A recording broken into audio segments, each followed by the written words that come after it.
भूतिया घर की छाया। एक तूफानी रात थी। हवा में पेड़ों के पत्ते टूटकर उड़ रहे थे, आकाश में बिजली चमक रही थी। हम सभी गांव के उस पुराने बरगद के पेड़ के नीचे इकट्ठा हुए थे। पेड़ की डालियां इतनी विशाल थीं कि लगता था जैसे वह खुद गांव के रहस्यों का साक्षी हो। जमीन पर एक छोटी सी आग जल रही थी। मैं नरेश काका। मेरे हाथ में लालटेन और मुंह पर एक कहानी जो सुनकर तुम्हारा दिल थम जाएगा। कान लगाकर सुनो, लेकिन याद रखना, इस कहानी को सुनकर रात को नींद नहीं आएगी। गांव के उत्तर में, जहां जंगल और नदी के बीच रास्ता गुम हो जाता है, वहां एक पुराना हवेली खड़ा है। गांव वाले कहते हैं वह भूतिया घर है। शाम के बाद कोई उधर नहीं जाता। घर की दीवारों पर बेलें चढ़ी हैं, खिड़कियों के लकड़ी के पल्ले टूटे हुए हैं और रात होते ही अंदर से रोने की आवाज आती है। गांव के बुजुर्ग कहते थे उस घर में एक सांप छुपा है, लेकिन कोई नहीं जानता था सच्चाई क्या है। एक दिन गांव के 3 लड़के श्यामल, विपिन और केशव ने तय किया कि वे इस रहस्य को सुलझाएंगे। गांव वालों ने मना किया, लेकिन उनके मन में जिद और साहस था। उन्होंने सिर्फ एक लालटेन, कुछ रोटी और एक तलवार लेकर चल पड़े। शाम से पहले ही वे हवेली के दरवाजे पर पहुंच गए। दरवाजा इतना भारी था कि तीनों ने मिलकर धक्का देकर खोला। अंदर घुसते ही एक ठंडी हवा ने उन्हें छू लिया, जैसे कोई फुसफुसा रहा हो, वापस जाओ। घर के अंदर अंधेरा और धूल भरा था। फर्श पर टूटे हुए फर्नीचर पड़े थे और दीवारों पर कुछ पुरानी तस्वीरें टंगी थीं।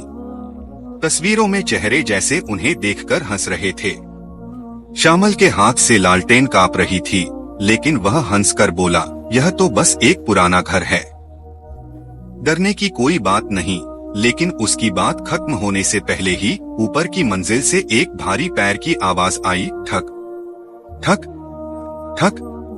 तीनों चुप। विपिन फुसफुसाकर बोला, यह हवा की आवाज है क्या? लेकिन केशव की आंखें फैल गईं। उसने उंगली उठाकर दिखाया, सीढ़ियों के ऊपर एक छाया खड़ी थी। छाया इंसान जैसी थी, लेकिन उसके सिर पर कुछ अजीब जैसे सींग। लालटेन की रोशनी में छाया और बड़ी हो गई। भागो, केशव चिल्लाया। लेकिन पीछे का दरवाजा अचानक बंद हो गया। वे दौड़कर ऊपर की मंजिल पर गए। वहां एक बड़े हॉल में एक आईना था। आईने में उनकी परछाई नहीं दिख रही थी। बजाय इसके एक लड़की का चेहरा उभर आया। उसकी आंखें खाली, चेहरे पर भयानक मुस्कान। लड़की की मुस्कान गायब हो गई। उसकी आवाज में दुख घुल गया। मैं मालती, इस घर के मालिक की बेटी। मेरी शादी से पहले की रात को एक अंधे जादूगर आया था। उसने मेरे पिता को शाप दिया था। मैं इस आईने में फंसी हूँ। जब तक कोई सच्चाई नहीं जानता, मुझे मुक्ति नहीं मिलेगी। तीनों के मन में डर के साथ साथ एक जिद जाग उठी। उन्होंने मालती की कहानी सुनी।